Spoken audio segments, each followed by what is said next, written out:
Question 1. Find the correlation coefficient for the following data. Coefficient એટલે સહસંયોજક જેવું થાય છે, એનું રિલેશન આપણે ડેટાના આધારે જોવાનું છે.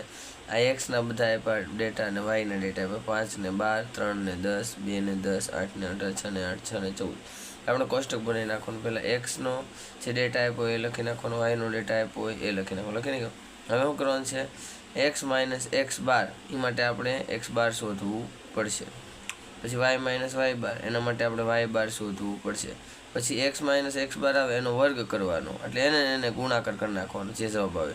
એવી રીતે આ વાય માઇનસ વાય બાર, એક્સ માઇનસ એક્સ બાર અને વાય માઇનસ વાય બાર આ બંનેનો આપણે કરી નાખવાનો ગુણાકાર. Is a clear? હવે જો એક્સ બાર શોધવા માટે આપણે શું કરવું પડશે? એનું સૂત્ર છે કે એક્સ બાર બરાબર સિગ્મા એક્સના છેદમાં એન. સિગ્મા એક્સ એટલે આ બધા એક્સનો શું કરી નાખવાનો? સરવાળો. 5 ને 3 8 ને 2 10 ને 8 18 ને 6 24 ને 6 30. કેટલા થયા? 30. તો લખી નાખવાનું સિગ્મા એક્સ એટલે કુલ એક્સમાં કેટલા છે? 30. હવે એન એટલે કુલ સંખ્યા કેટલી છે ભાઈ? 1 2 3 4 5 6. 30 ભાગ્યા 6. 30 ભાગ્યા 6 કરો એટલે કેટલો જવાબ આવે? 5.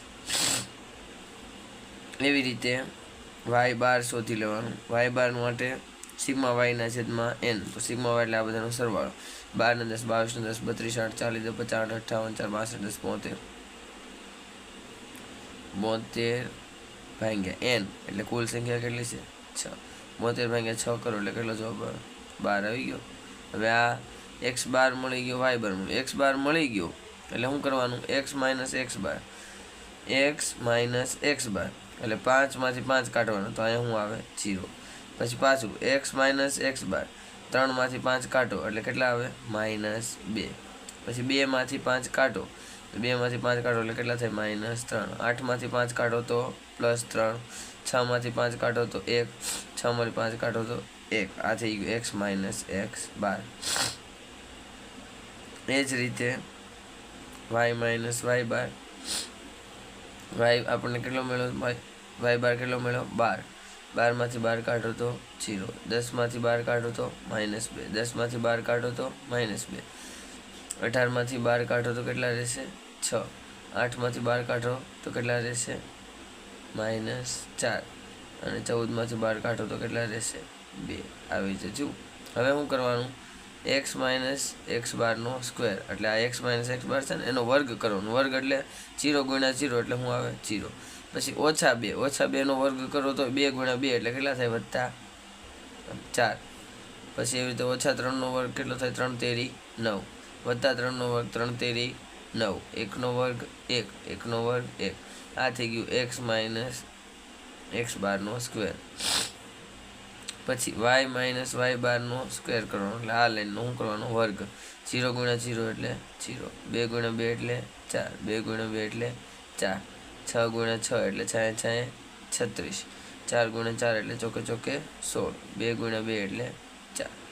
હવે શું કરવાનું છે? આ ખાનું એક્સ માઇનસ એક્સ બાર, વાય માઇનસ વાય બાર આ બેનો ગુણાકાર કરવાનો છે. એક્સ માઇનસ એક્સ બાર વાય બાર એટલે આ ગુણ્યા આ તો શું આવે? પહેલાં તો 0. 2 દુ કેટલા થાય? 4. ઓછે ઓછે વધતા થાય ને. પછી 3 દુ એટલે કેટલા થશે? 6.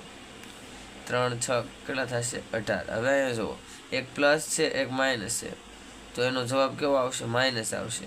4 એકા 4 પણ કેવા આવશે? -4. જો 2 પ્લસ હોય ને તો જવાબ પ્લસ આવે, 2 માઇનસ હોય ને તો જવાબ પ્લસ આવે, પણ એક પ્લસ ને એક માઇનસ હોય તો જવાબ કેવો આવશે? માઇનસ. પછી 1 દુ.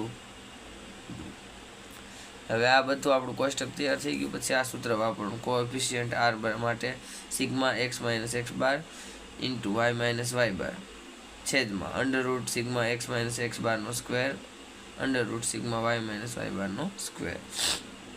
હવે શું કરવાનું? Sigma x minus x bar તો કે આનો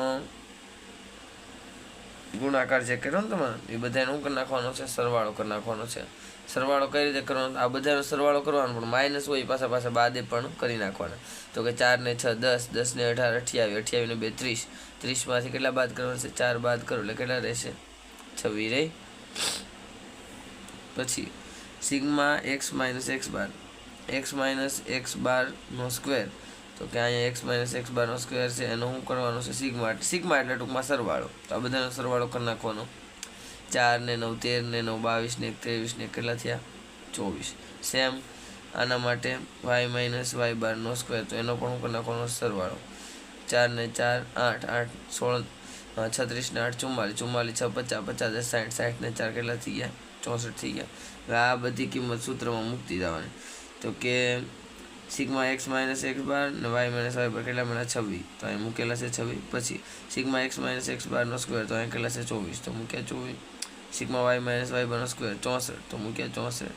હવે 26 24નું વર્ગમૂળ તમારે કેલ્સીના આધારે મેળવી લેવાનું, એટલે 4.89 મળશે. 64નું તો ખબર જ છે, 8 88 64 થાય. 26 ભાગ્યા 4.89 ભાગ્યા 8, એટલે આ કરી નાખો એટલે 0.66 જવાબ આવે. આ તમારો કોએફિશિયન્ટ એટલે કે સહસંયોજક R બરાબર 0.66 થાય. Is A clear?